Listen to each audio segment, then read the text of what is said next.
everybody, welcome back. My name is Cassie. I am the Evil Secret Ninja, and I talk about books and review books on my channel.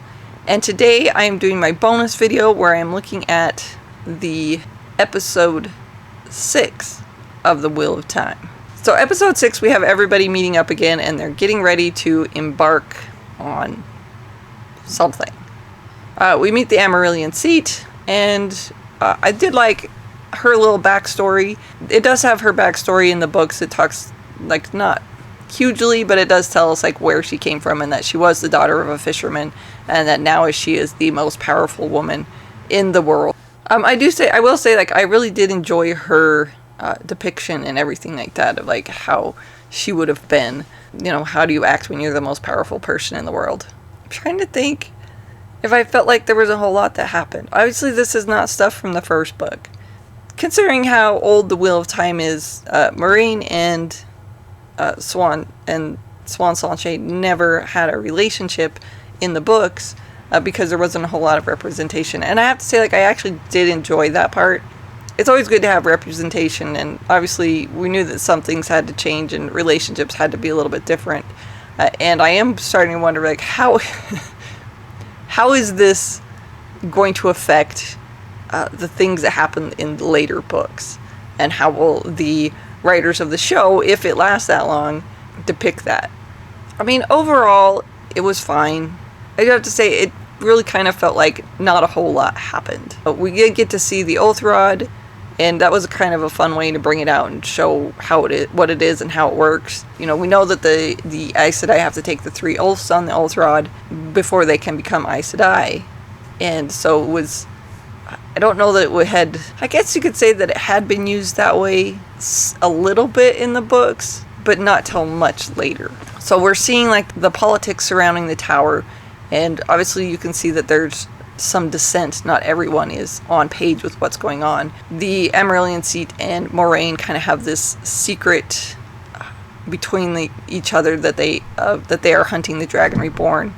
That is, like, really important, because they know if someone finds out about it. But they were, Siuan Sanche and Moiraine were actually friends in the book. It did talk about how they had both been, they were both blues, and they had gone through the tower together, and that they had shared this experience where they witnessed a prophecy, and so they knew that the dragon had been reborn, or that Moiraine was going to find him or her. Now, one thing that I will say is that things seem to be, I'm not sure about the pacing.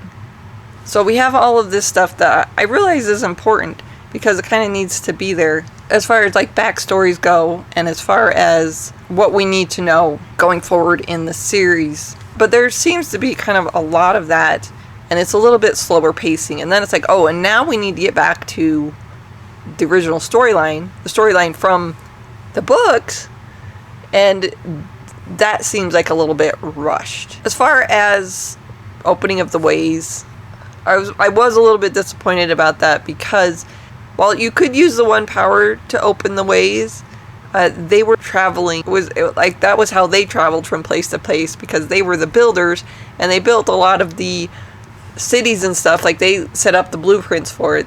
You know, they built the White Tower and a lot of things in several of the other places. And so the ways was their way of getting from their steading to the place where they were building. So they had to have a way to open it, and none of them could use the one power. In fact, you couldn't even use it in the steading, because the steading blocked you from the one power. So I'm not sure how I felt like, oh, Moiraine had to open it because she had to use the one power. But that was not, I felt like that went a little bit away from the book in a way that it bothered me a little bit. And I know that, like, that's kind of a minor thing. I guess the biggest problem I had with this episode and the previous one is, while we're at the White Tower, there's really not a whole lot going on.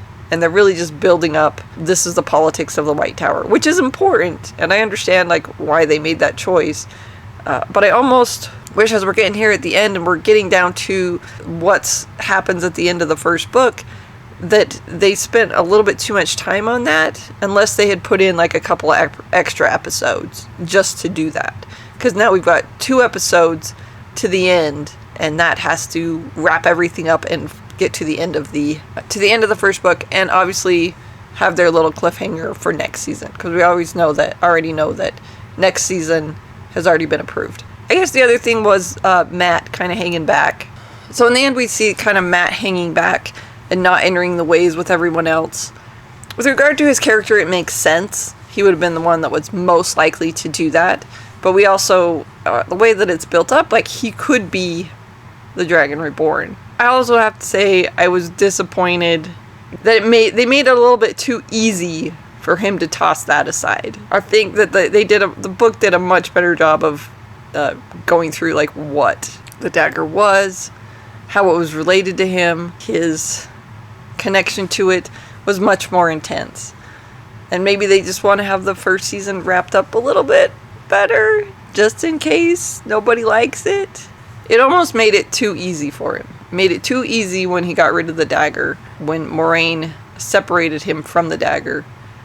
And maybe that's something they're going to explore in the next season. I guess there's a different actor for him in the next season, so maybe they're getting rid of him in this one. That would be unfortunate. Like I said, there are some things that are just happening too fast and wrapping up a little bit too smoothly what I guess I had hoped for the series. So overall, I am enjoying it. Like I said, this was a little bit slower episode. Found that there's not a whole lot. There didn't seem to be a whole lot going on, just kind of setting up for what's coming at the end. And I do like when they went in the way gates, like our first glimpse of the ways looks pretty cool. So I'm excited about that. And obviously I'm going to keep watching, and I'm going to keep doing kind of a review of the series. And I will say, like, my family's liking it, but then they haven't exactly read the books. I don't know. As far as the Ogier, they could have maybe put a couple of more episodes in there just so that we could have time to develop the story if they really needed to put the part of the White Tower because they didn't want to wait till season 2. Maybe it would have made more sense if they put it at the end, because that would be more moving into the second season and the second book. And it looks like I am not going to be able to meet some of my characters that I was hoping to meet that we met in the first book, Elaine and Min. So, although maybe Min will be at the place that they're going, maybe that would be a good place for her. Any place is a good place for her. Anyway, so I'm looking forward to Min, but maybe she won't show up till next season.